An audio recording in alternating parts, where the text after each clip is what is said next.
Ya, saya akan menyampaikan satu tema yang tidak biasa kalau Natal ini disampaikan, saudara. Mungkin bagi sebagian besar kita ini aneh banget, saudara. Ya, karena saya akan menyampaikan tema siapa itu pengkhianat. Kan gak enak, saudara. Natal penuh sukacita, Natal begitu damai sejahtera, begitu ya. Kok tiba-tiba muncul satu kata pengkhianat. Jangan-jangan nanti di antara saudara setelah pulang ini mulai curiga nih, jangan-jangan suami gue ini mengkhianati saya nih. Ya, jangan-jangan saudaraku ada beberapa orang lagi sedang mengkhianati pemimpin nih, dan sebagainya saudaraku, jadi penuh dengan kecurigaan. Enggak saudaraku, saya tidak akan membawa saudara untuk kita belajar tentang pengkhianatan panjang lebar saudara, enggak ya. Saudaraku, kalau Anda ingin menghargai sebuah kesehatan, biasanya saudaraku kalau kita sehat, kita kadang-kala kurang menghargai. Satu kali saudaraku berapa tahun yang lalu, 3 tahun yang lalu saudaraku ya, saya pergi ke Penang saudara. Saya cukup kaget ketika saya tes darah saya saudara. Darah saya gulanya itu saudaraku sudah hampir mentok 10 saudara. Sangat tinggi sekali saudara. Saya kaget dan dokter itu sudah mengingatkan saya ini bahaya banget. Nah kemudian saudaraku akhirnya saya pelajari lah. Ya, kesehatan itu saudara. Dan kebetulan anak saya kan studi di SNU, saudaraku Korea ya, bidang nutrisi dan gizi. Wah, saya dikasih artikel dan sebagainya, saudaraku, baru saya bisa menghargai yang namanya makan sehat, yang namanya puasa, yang namanya olahraga. Baru saya hargai, saudaraku. Dulu berat badan saya 89, sekarang 79, saudara. Ya, sudah turun 10 kilo.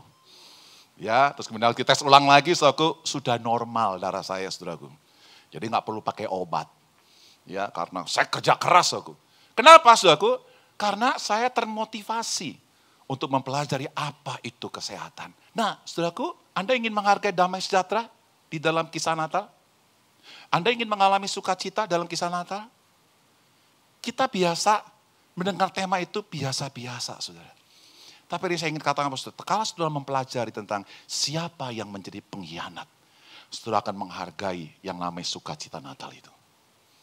Baik saudaraku, saya akan mengajak saudara untuk kita melihat gambar ini saudara ya. Kita melihat gambar ini saudara. Nah saudara, siapa yang berkhianat? Oke, diklik ya, kita lihat gambar ini saudara.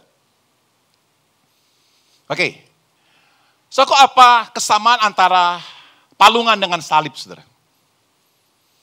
Ada orang bilang begini, kesamaan palung dan salib itu adalah sama-sama kayu, sama-sama kasar. Ya anak kecil juga bisa jawab saudara. Tapi saya ingin membawa saudara untuk kita bisa melihat apa sih yang menjadi sebuah kesamaan secara makna yang terkait dengan Kristus. Saudaraku, di palungan ini saudaraku, dan di salib ini saudara, ini adalah sama-sama dua tempat yang tidak nyaman untuk Yesus.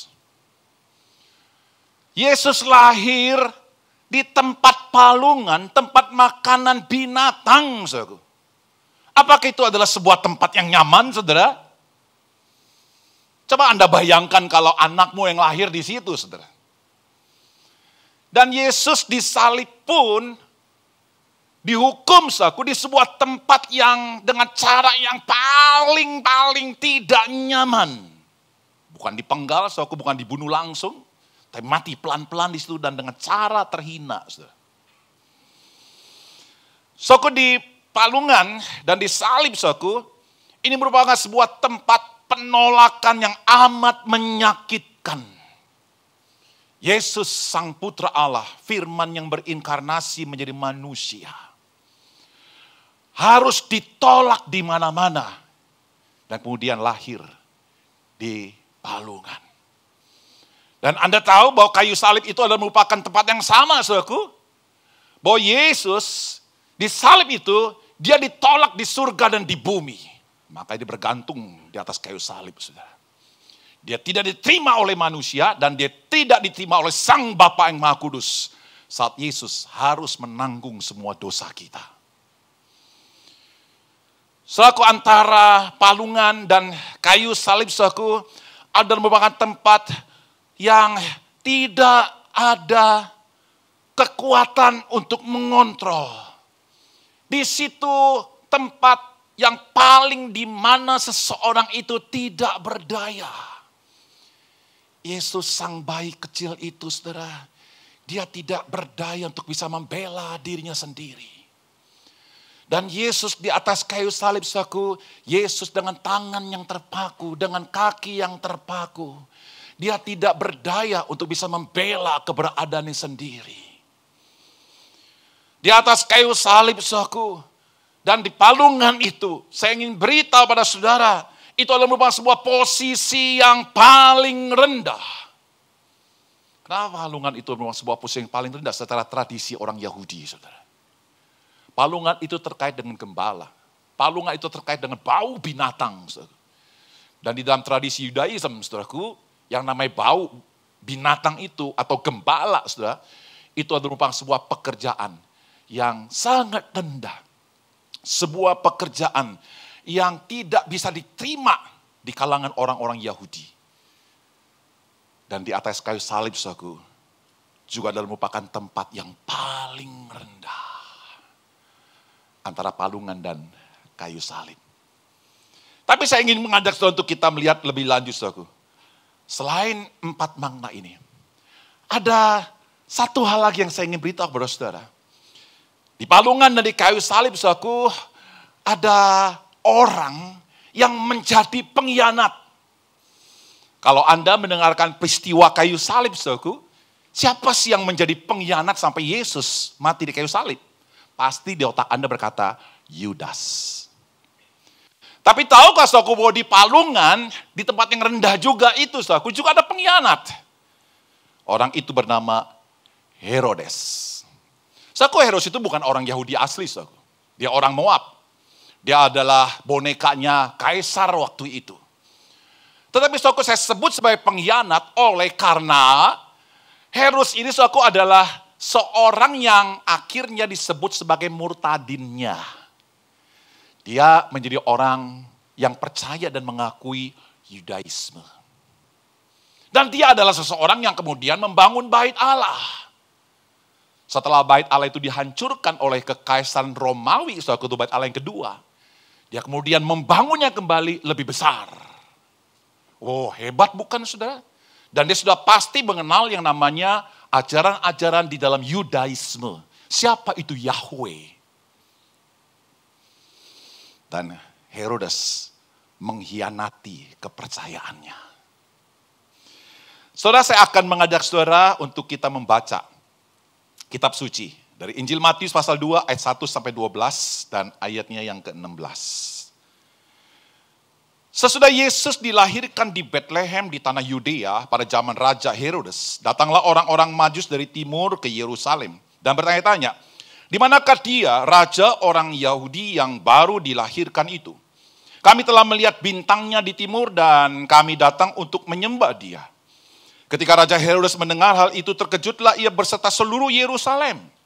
Maka dikumpulkannya semua imam, kepala dan ahli Taurat bangsa Yahudi, lalu dimintanya keterangan dari mereka di mana Mesias akan dilahirkan. Mereka berkata kepadanya, di Bethlehem di tanah Yudea, karena demikianlah ada tertulis dalam kitab Nabi. Dan engkau Bethlehem, tanah Yehuda, engkau sekali-kali bukanlah yang terkecil di antara mereka yang memerintah Yehuda. Karena daripada mula akan bangkit seorang pemimpin yang akan mengembalakan umatku Israel. Lalu dengan diam-diam Herodes memanggil orang-orang Majus itu dan dengan teliti bertanya kepada mereka, bila mana bintang itu nampak. Kemudian ia menyuruh mereka ke Bethlehem, katanya, pergi dan selidikilah dengan seksama hal-hal mengenai anak itu. Dan segera sesudah kamu menemukan dia, kabarkanlah kepadaku, supaya aku pun datang menyembah dia. Setelah mendengar kata-kata raja itu, bangkitlah mereka dan lihatlah bintang yang mereka lihat di timur itu mendahului mereka hingga tiba dan berhenti di atas tempat di mana anak itu berada. Ketika mereka melihat bintang itu sangat bersukacitalah mereka. Maka masuklah mereka ke dalam rumah itu dan melihat anak itu bersama-sama Maria, ibunya, lalu sujud menyembah dia. Dan mereka pun membuka tempat harta bendanya dan mempersembahkan persembahan kepadanya, yaitu emas, kemenyan, dan mur. Nah, karena diperingatkan dalam mimpi supaya jangan kembali kepada Herodes, maka pulanglah mereka ke negerinya melalui jalan lain. Ayat yang ke-16. Ketika Herodes tahu bahwa ia telah diperdayakan oleh orang-orang Majus itu, ia sangat marah. Lalu ia menyuruh membunuh semua anak di Bethlehem dan sekitarnya, yaitu anak-anak yang berumur 2 tahun ke bawah, sesuai dengan waktu yang dapat diketahuinya dari orang-orang Majus itu. Kalau Yudas mengkhianati Yesus dengan ciuman yang kelihatannya kudus, Herodes mengkhianati kepercayaan Yudaismenya dengan dia memakai kata penyembahan. Saudara yang terkasih di dalam Tuhan Yesus, saya ingin mengajak saudara, apa sih yang menjadi hal yang saya sebut sebagai akar problem dari pengkhianatan si Herodes ini, saudaraku. Kalau kita membaca di dalam ayatnya yang ketiga, kalau kita baca ayat ketiga, saudara, di situ firman Tuhan berkata, ketika Raja Herodes mendengar hal itu, terkejutlah ia beserta seluruh Yerusalem. Saudaraku, kata terkejutlah di sini, ya ini bukan kejutan, saudaraku ya. Kejutan itu sesuatu yang positif, betul nggak? Ya, saudaraku, saya berapa waktu yang lalu, saudaraku ya, lagi merayakan ulang tahun tuh, ya dirayakan sama mantu saya, saudara, di restoran Jepang begitu ya. Oh, lagi lagi persiapan mau makan, saudaraku, tiba-tiba ada pramu saji masuk, saudara ya. Dia pakai ini, saudaraku. Terus kemudian mau makan apa dan sebagainya. Kemudian anak saya paling besar tuh Vivi, Mbak bisa nggak cara nyalainnya ini gimana ya? Cara nyalain apa TV-nya segala macem begitu ya. Oh bisa. Wow, dia maju ke depan, saudaraku. Tiba-tiba dia buka, eng. Anak saya yang paling kecil, saudaraku, pulang dari Korea nggak bilang-bilang. Saya sampai kaget, saudaraku. Nah, ini namanya kejutan. Nah, kalau di sini, saudaraku, terkejutlah ini adalah sesuatu yang negatif. Saudaraku, di dalam bahasa asli itu dipakai eta rakste. Ya, itu mempunyai arti bermasalah, terganggu, merasa gelisah. Jadi bukan gembira, bukan senang, saudaraku. Kalau saya senang waktu itu ya. Kalau ini, saudaraku, dia gelisah. Ini waduh, ini masalah ini kalau Yesus kok lahir, ya disebut sebagai Mesias gitu, menjadi raja orang Yahudi. Wah, ini akan menjadi semacam pukulan yang sangat berat secara batin dalam hidupnya. Jadi begini, saudaraku, kalau dia bermasalah, kalau dia terganggu dan dia begitu gelisah dengan kelahiran Yesus, pasti ada sesuatu di dalam dirinya yang gak beres.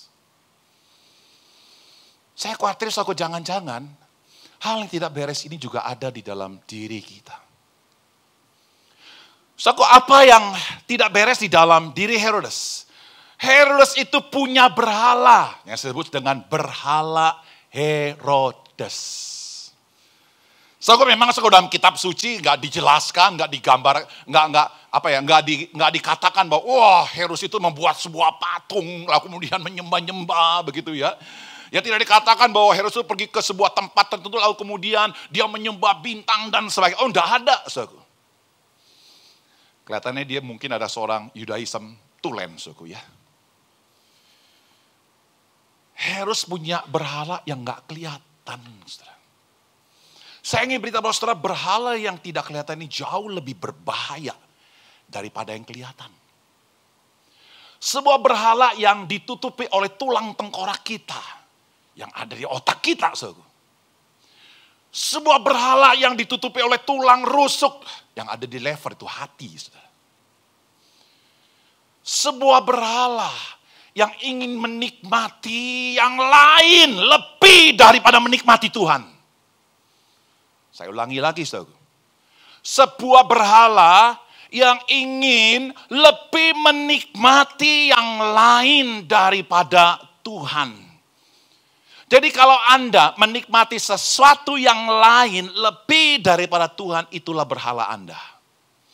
Kalau yang lain itu tidak terpenuhi dalam hidup Anda dan kemudian Anda terganggu rasa nikmat itu, itulah berhala Anda.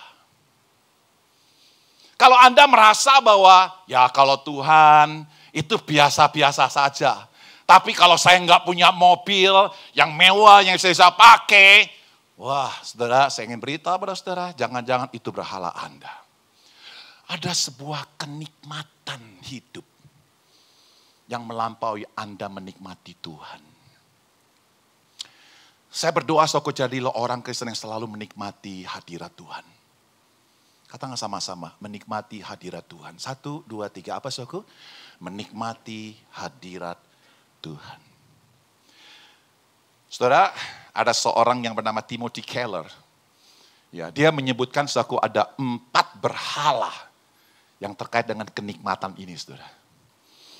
4 berhala itu yang pertama adalah kenyamanan, ya, pengakuan, ya, kontrol, dan kemudian kekuasaan. Menikmati kenyamanan, menikmati pengakuan, menikmati kontrol, dan menikmati kekuasaan.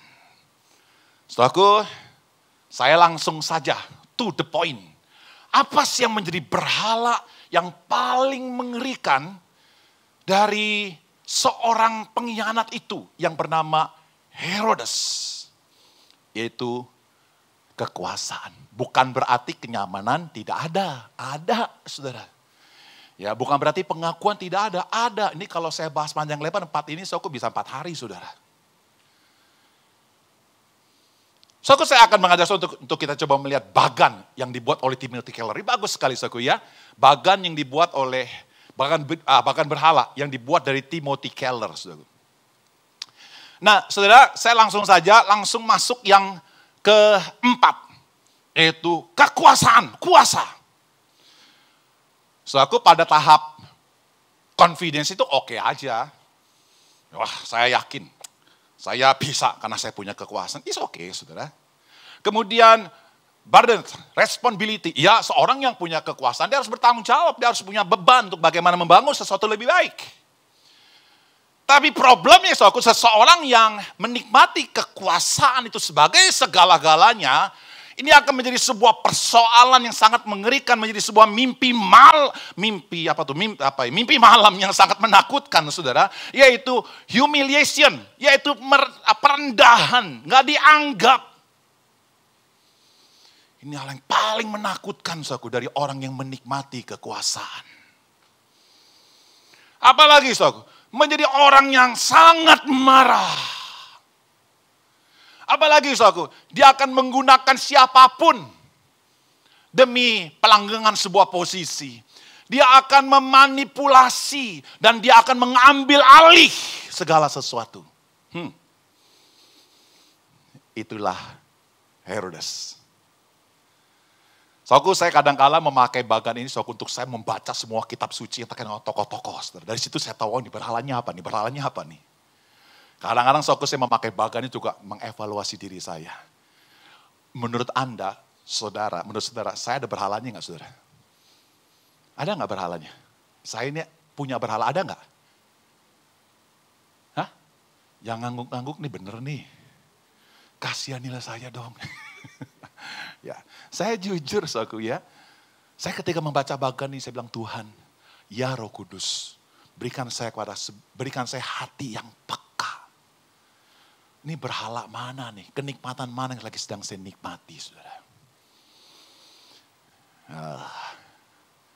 Saya ini masuk pada berhala kontrol, saudara. Itu yang menjadi sesuatu yang kuat dalam diri saya. Saya pernah merintis sebuah gereja, saudaraku, sampai itu akhirnya dewasa, saudaraku, 24 tahun. Saya berdarah-darah, saudara. Dan setelah tahu akibatnya, saya mengontrol. Karena saya sudah berkorban habis-habisan. Mengerikan bukan, saudara? Sampai saya pada satu titik ketika saya melihat, waduh ini gak bagus buat saya ini. Ini berbahaya buat saya.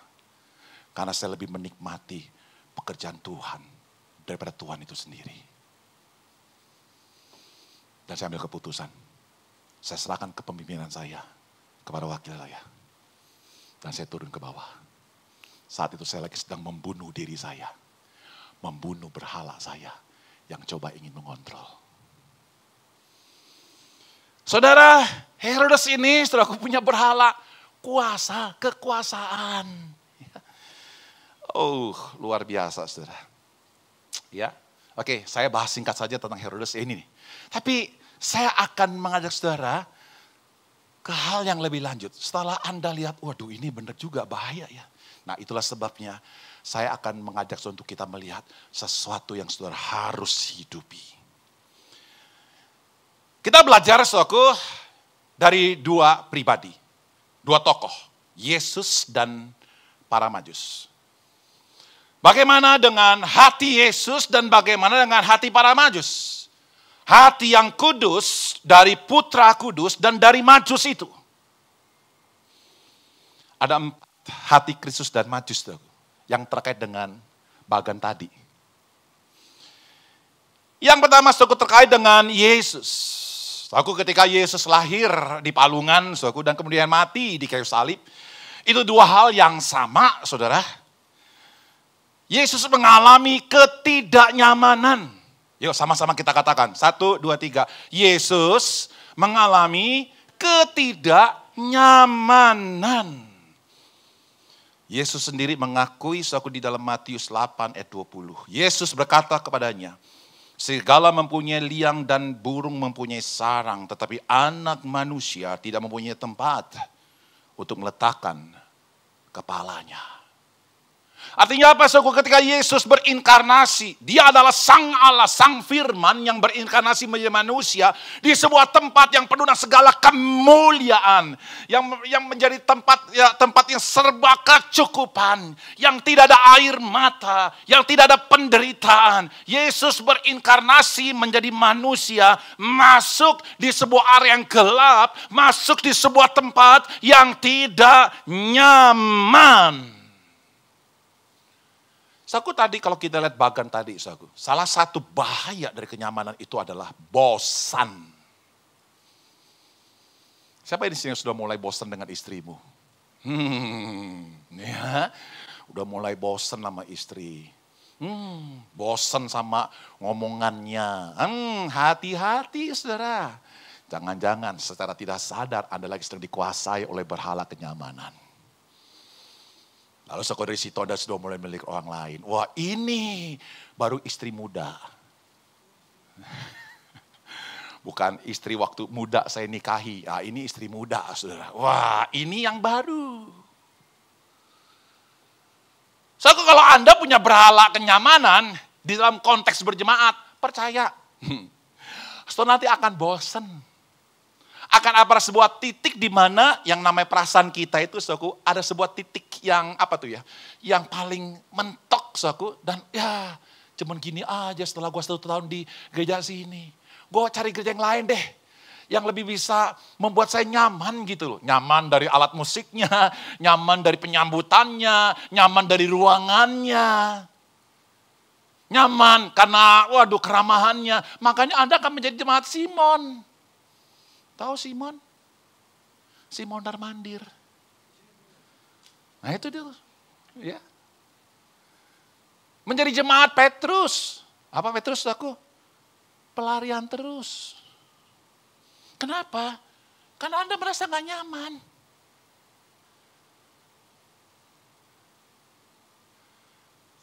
Aku belajar untuk kita berkata Tuhan, dimanapun saya beribadah kepada Tuhan. Hati saya hanya ingin menikmati Tuhan.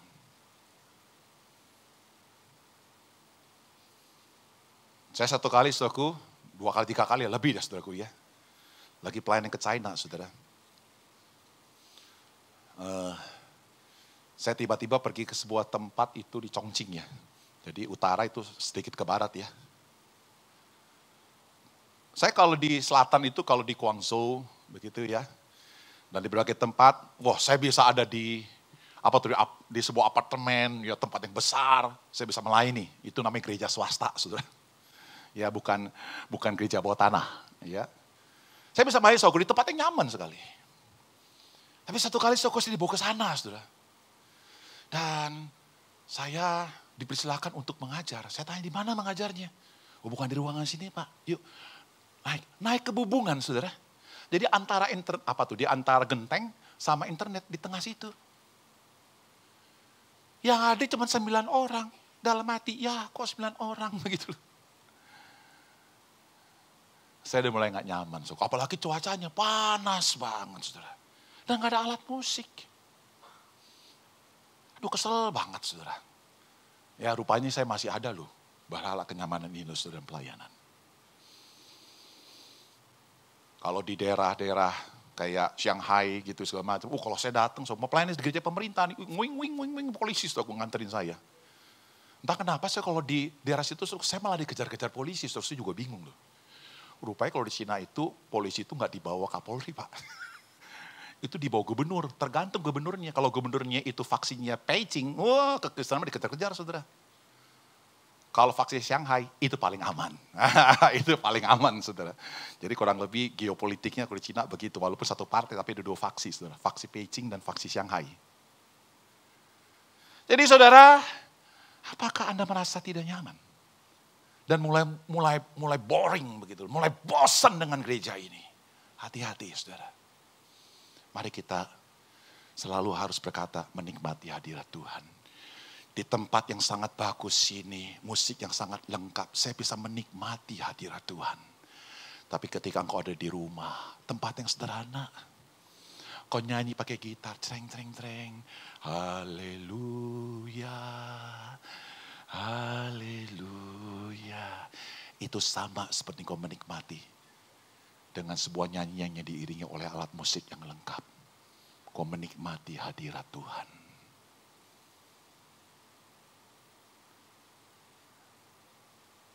Saudara, coba sekali-kali nanti kalau Anda keluar negeri atau keluar kota, jangan cari gereja yang besar-besar, yang mewah-mewah. So, kau coba cari gereja di pinggir gang, di pinggir kali.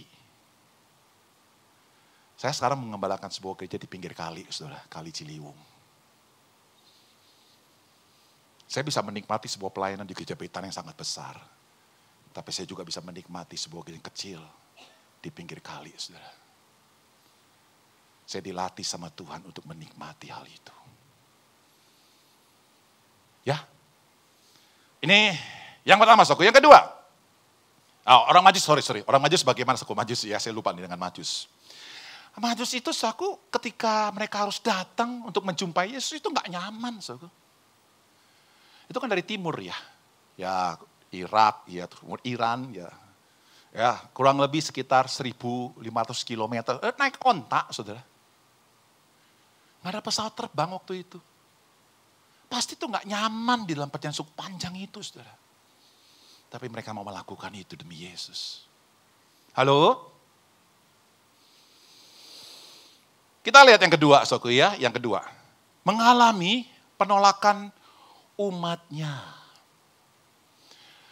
Saudara, dalam firman Tuhan berkata, ia datang kepada milik kepunyaannya. Tetapi orang-orang kepunyaannya itu tidak menerimanya. Jadi kalau Injil Matius, Injil Lukas itu lebih banyak menceritakan tentang sebuah narasi tentang Natal. Tapi soal Injil Yohanes itu lebih banyak membicarakan secara teologis tentang Natal.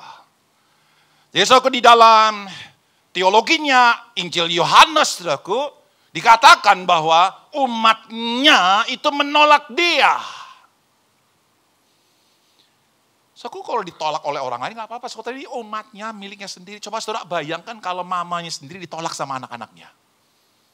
Saudara bisa bayangkan. Bayangkan coba kalau Anda sebagai anak-anak, engkau ditolak sama papamu, engkau ditolak sama mamamu untuk pulang ke rumah. Menyakitkan bukan? Yesus mengalami penolakan yang amat luar biasa. Enggak ada tempat untuk dia bisa, Maria ya, untuk bisa apa? Untuk bisa melahirkan apa? Melahirkan Yesus. Dari sejak dalam kandungan sampai lahir, Yesus itu ditolak, saudara. Bahkan sampai di kayu salib. So, saya ingin katakan begini kepada Anda sebagai pengurus gereja, sebagai pelayan-pelayan Tuhan. Natal ini bukan sekadar bicara tentang kado, sukacita, saudara. Tapi biarlah sukacita berdasarkan keteguhan Anda, ketahanan Anda terhadap sebuah penolakan. Saya ingin beritahu pada saudara ketika engkau melayani Tuhan pertama kali itu bulan madu, so kok gak ada penolakan. Tapi ketika engkau melayani mungkin masuk 6 bulan, masuk 7 bulan, ya saudara bukan saja, saudara bukan, saudara itu bukan bulan madu lagi. Saudara menjadi orang yang bulan-bulanan. Saudara akan menjadi orang yang nanti di sana ditolak, di sini ditolak. Saudara, waduh, saudara akan menjadi orang yang serba susah. Kau akan menjadi orang yang frustasi. Saya ingin beritahu saudara, kalau Anda melayani Tuhan, supaya Anda mendapatkan pengakuan, jangan di gereja. Tapi juga jangan di rumah, juga di tempat lain. Kalau hanya untuk mendapatkan pengakuan supaya engkau begitu berharga dan begitu hebat, saudaraku, saya pikir Anda salah. Hati-hati, itu merupakan sebuah berhala yang mungkin Anda tidak sadari dan itu akan merusak dirimu.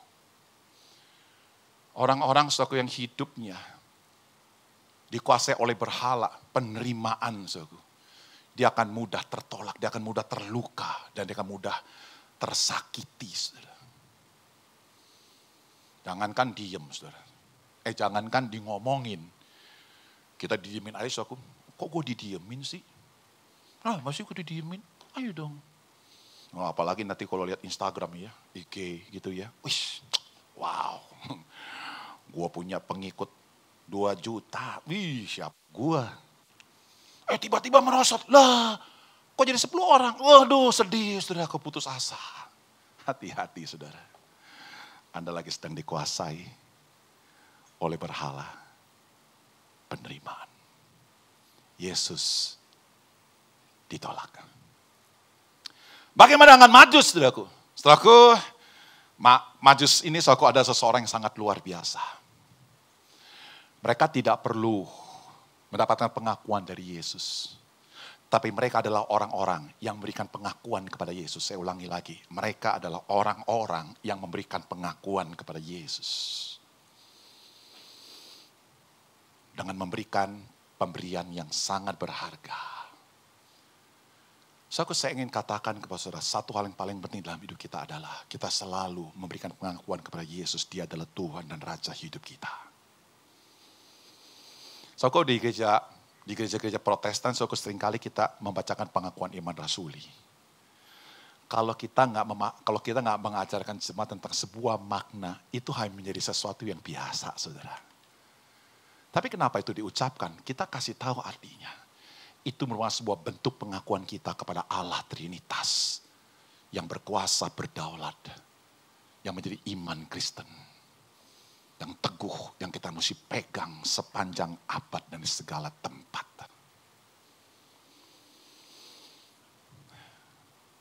Orang Majus, ya. Kemudian kita lihat yang ketiga, saudaraku, ya. Yesus itu beri diri untuk dikontrol oleh Bapaknya. Kita baca, saudaraku, di dalam Yohanes 8 ayat 42. Di situ firman Tuhan berkata, kata Yesus kepada mereka, jikalau Allah adalah Bapamu, kamu akan mengasihi aku. Sebab aku keluar dan datang dari Allah. Dan aku datang bukan atas kehendakku sendiri. Melainkan dialah yang mengutus aku. Jadi saudaraku, Yesus ketika dia hadir berinkarnasi menjadi manusia. Sebagai manusia dia menyatakan sebuah pernyataan. Bahwa pelayanan saya, perjalanan saya, itu semuanya ada di bawah kontrol Sang Bapa yang mengutus aku.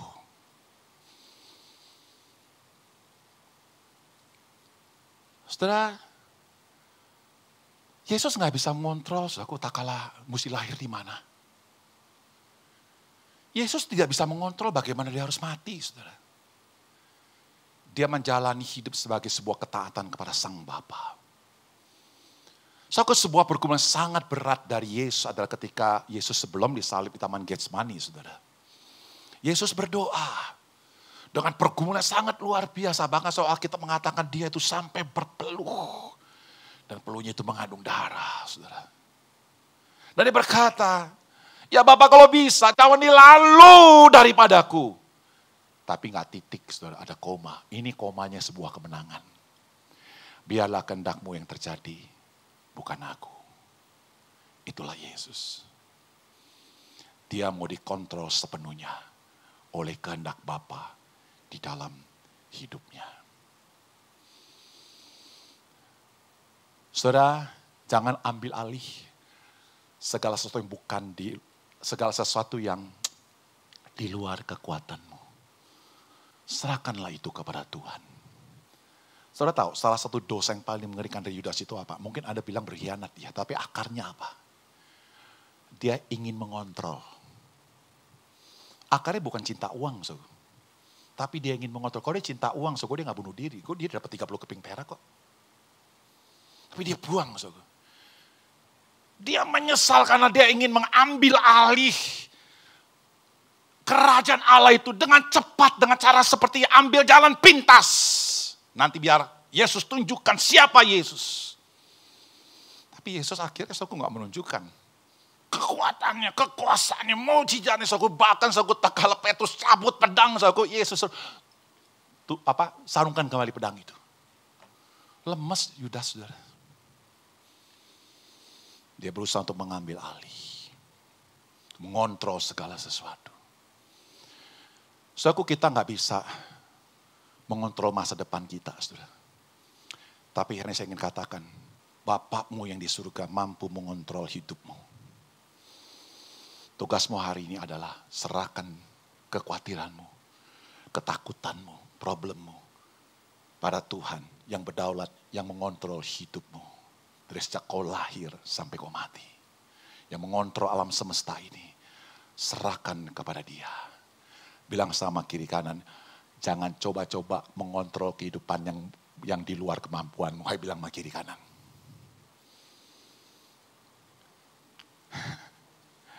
Saudara, saya mau cerita sesuatu, saudaraku, ini mungkin gak enak, saudaraku ya. Tapi ya inilah, di dalam konseling kesedihan, saudaraku ya. Saya melayani teman saya, yang sudah kena cancer, saudaraku, dia itu sudah stadium 4 lah, kemana-mana lah. Wah, dia tuh daya juangnya besar, saudaraku. Udah berapa kali kolap, masih bisa bangkit lagi. Udah berapa kali kolap, bangkit lagi, saudara, seterusnya. Dia kuat sekali, saudaraku, itu pendeta. Nah, saudaraku, terakhir saya kunjungin dia, saudaraku. Lalu saya baru tahu apa yang membuat dia kuat, saudaraku. Karena istrinya bilang, Papa, ayo Papa mesti kuat. Sebentar lagi kita akan melakukan, akan merayakan, ulang tahun pernikahan kita. Ayo Papa mesti kuat sebentar lagi. Papa ingat ya Pak ya, Papa tuh masih punya gereja, Papa masih punya yayasan. Ayo Papa mesti bangkit, mesti kuat. Orang-orang mengharapkan kamu. Istri sangat mencintai. Dan saudara, suami juga mengangguk-angguk, saudara. Dia tetap kuat, saudara. Sampai ketika saya dengar ini, saya panggil istrinya, saudara.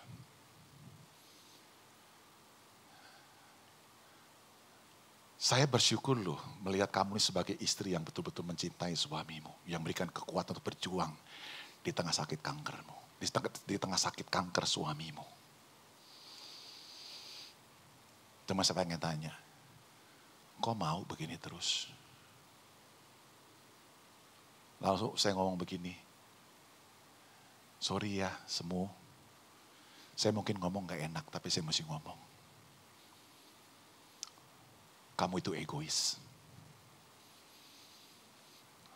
Saya datang lagi tuh sama pendeta itu, saudara. Kas apa sih yang membuat kamu ingin bertahan gitu? Ya dia bilang saya khawatir dengan istri saya khawatir dengan anak saya khawatir dengan gereja saya. Oh gitu. Saya bilang sama dia, kamu saat ini kau tidur di sini. Di sebuah ruang ICU dan kau gak berdaya. Kakimu kau gak bisa gerakan. Tanganmu begitu lemah. Angkat handphone aja kau gak bisa. You bisa mengontrol gereja. Jangan ambil alih pekerjaan Tuhan. Saya bilang sama dia, serahkan kepada Tuhan. Saya ngomong sama istrinya, serahkan kepada Tuhan. Waktu saya ngomong, maukah kamu serahkan sama Tuhan? Pendeta ini bilang, dia ngangguk. Suami juga sama. Saya panggil hamba Tuhannya. Kalian jangan bergantung sama Tuhan. Jangan bergantung sama pendeta ini. Bergantunglah sama Tuhan. Dan kemudian suku mereka bersama-sama datang, saudara. Di depan saya saksikan, dia bilang, Pak Gembala, hari ini kami semua para hamba Tuhan bertekad. Kami mau ingin bergantung sama Tuhan dan ingin dikontrol dikendalikan sama Tuhan tentang gereja ini. Setelah itu saya bacakan Mazmur pasal 23. Besoknya dipanggil pulang sama Tuhan. Saudaraku, Jangan mengambil alih. Saya ulangi lagi, jangan mengambil alih di luar kemampuanmu. Yang terakhir, saudara. Yang terakhir. Posisinya hanya sebagai hamba. Oh tadi kalau orang majus itu dia mau dikontrol sama Tuhan loh. Ikutin bintang, ya. Malah mereka tuh orang-orang pintar semua. Tapi mereka mau diarahkan oleh bintang. Sebuah penyataan yang khusus yang Tuhan berikan kepadanya. Waktu pulang, dia diarahkan oleh malaikat. Jangan, mereka adalah orang-orang yang mau diarahkan oleh Tuhan. Yang mau dikontrol oleh Tuhan. Oke, yang keempat ya. Posisinya hanya sebagai hamba. Kita baca Filipi pasal 2 ayat ke-7. Kita baca sama-sama. 1, 2, 3. Yesus melainkan telah mengosongkan dirinya sendiri dan mengambil rupa seorang hamba dan menjadi sama dengan manusia. Dan dalam keadaan sebagai manusia, ia telah merendahkan dirinya. Kalau ia telah merendahkan dirinya, itu artinya dia sengaja loh. Dia adalah pribadi yang sangat tinggi, yang sangat mulia. Dan dia merendahkan, itu artinya secara aktif bukan pasif. Merendahkan dirinya. Itu sama seperti manusia jadi cacing, jadi belatung. Dia merendahkan diri sedemikian rupa. Hati-hati. Untuk mereka yang ada duduk dalam kekuasaan apapun. Saya tidak mengatakan kita mesti membuang kekuasaan itu. Tapi sebuah mentalitas kehambaan itu harus ada di dalam hati kita senantiasa.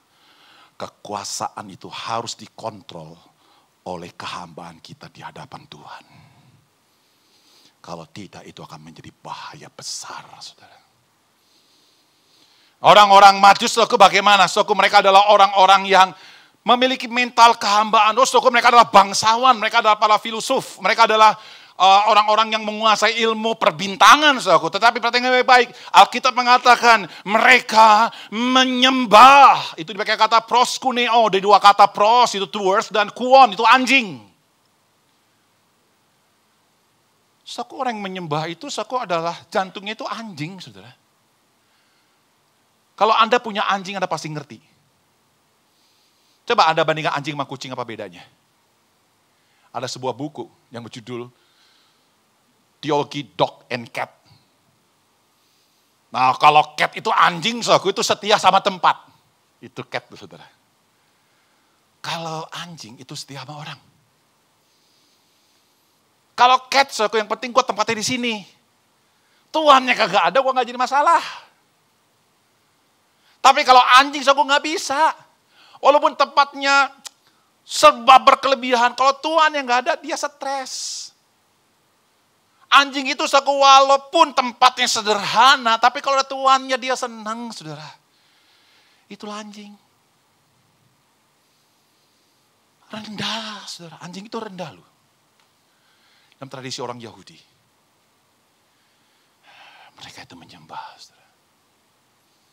Bukan saja kasih pemberian, ya. Tapi dia memberikan dirinya untuk nyusruk, nyembah di hadapan Yesus.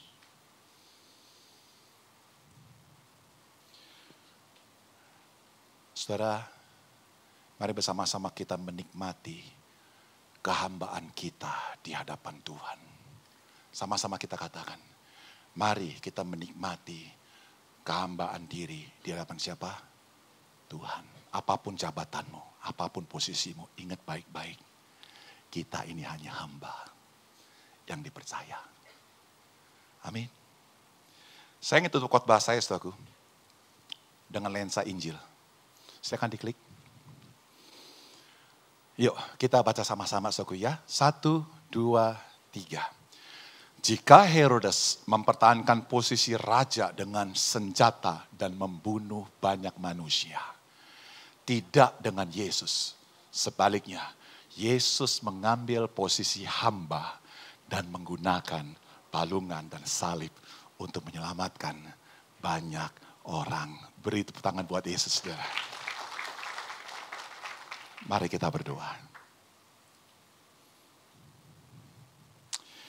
Terima kasih Tuhan untuk firman-Mu yang boleh kami dengar.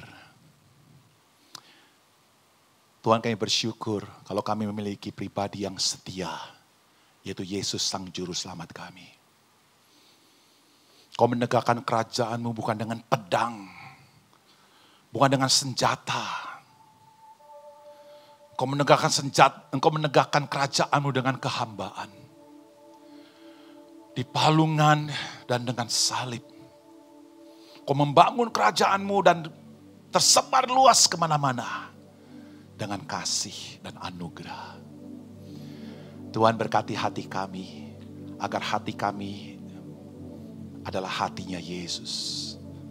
Menikmati sebuah kehambaan di dalam sebuah kerendahan saat kami melayani Engkau. Terima kasih Tuhan, kami bersyukur untuk firman-Mu ini. Di dalam nama Yesus kami berdoa. Kata yang percaya, amin.